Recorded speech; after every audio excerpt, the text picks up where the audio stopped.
Alan Stratton from As Wood Turns. Recently I attended the Segmented Woodturning Symposium in St. Louis. It was inspirational. One of the demonstrations was a bell by Robin Costelle. I decided to use that as inspiration for this segmented and laminated bell. To do it, I had to make my own special version of a jam chuck. Now, remember, this is all in preparation for the Christmas Ornament Challenge. That is, submission period is November of this year. It's going to be a lot of fun. No video required. Any craft. Let's do it. I've prepared strips of red oak, cherry, yellow heart, and walnut.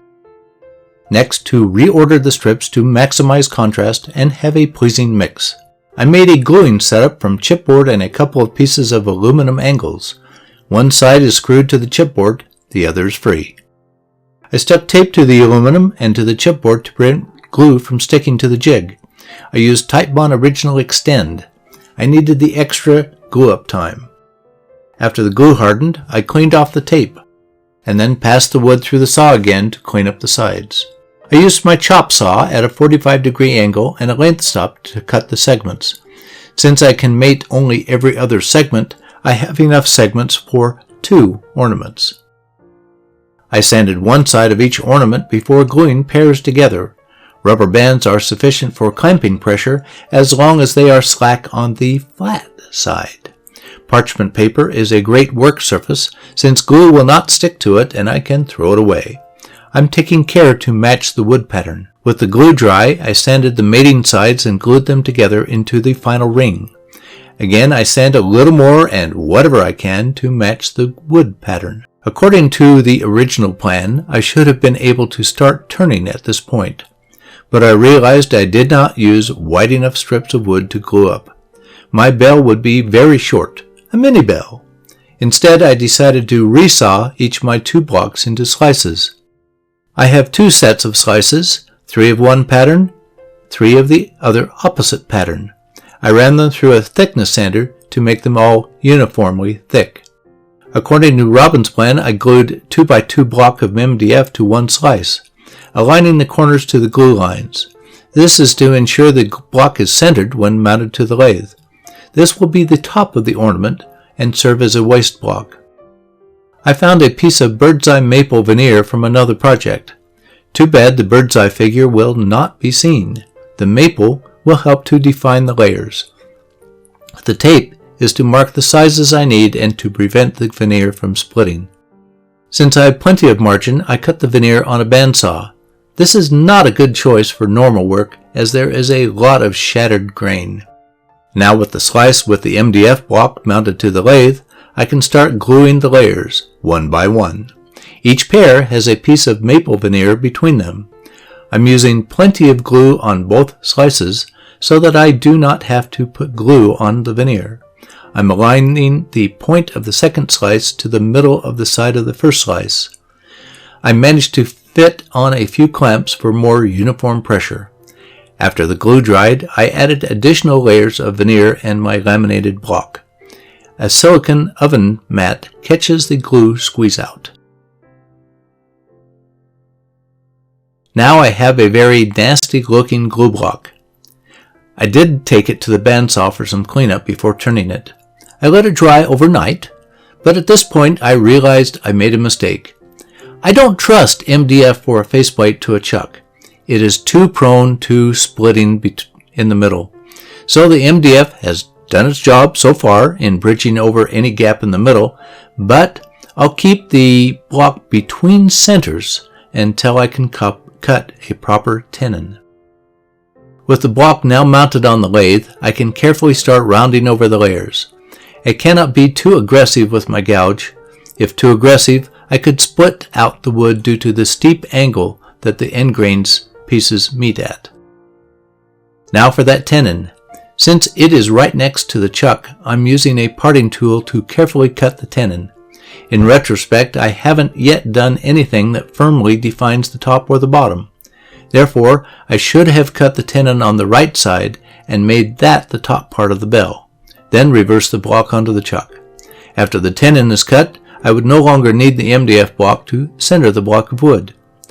Oh well, a lesson for next time. I'm starting to define the bell shape.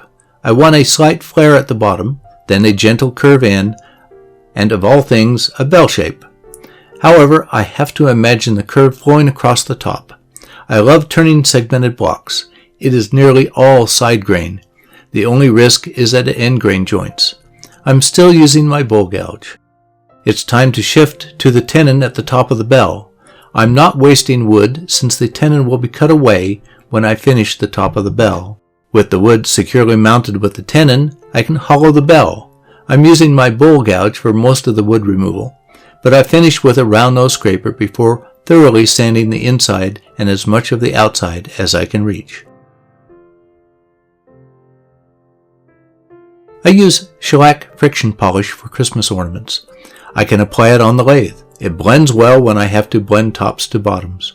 Ornaments are small enough that I can apply it well. I think this is a good time to drill for the top handle or finial. It will be handy in ensuring the ornament is aligned in the next stage. Now we will have a short intermission while I make a variant of a jam chuck to reverse mount the ornament. I have a block of wood mounted to my large diameter jaws with tailstock pressure. I'm cutting a tenon a bit larger than the maximum for the chuck since I will want to cinch it up later. With the tenon ready, I'm reversing the wood into the chuck when I can thin the wood to my target size. Then proceed to measure for the diameter of the bottom of the bell. Then, using a parting tool, cut through the wood a little smaller than my bell. Then for the critical part. Cut a slight dovetail on the inside of the hole, but leaving a shelf at the bottom. When done, I used a bandsaw to cut about 1/4 inch from the end grain of the ring of wood.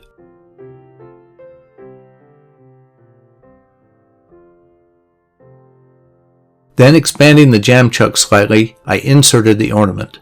Then clamped the jam chuck into my chuck jaws and clamped it down until the ornament was securely held.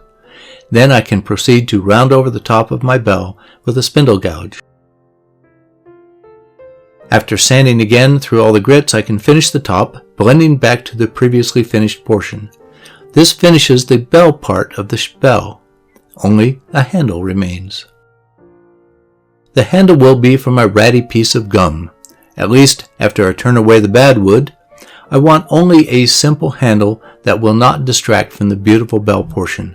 A couple of burn marks are the only decorations.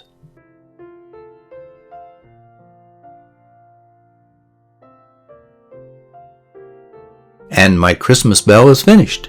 It is a bit different than what I started to make. I was worried about the original strengths of the glue joints butting at a 45-degree angle. However, with the design change, there's plenty of side grain bonding. It is a busier result, but I like the result. The laminations add a lot to the segmented design.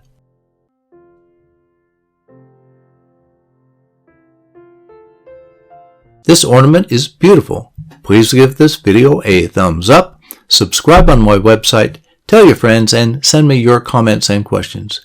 Every week I make a new wood turning video. Please wear your full face shield. Goggles are not enough protection. Until next week's video, this is Alan Stratton from As Wood Turns.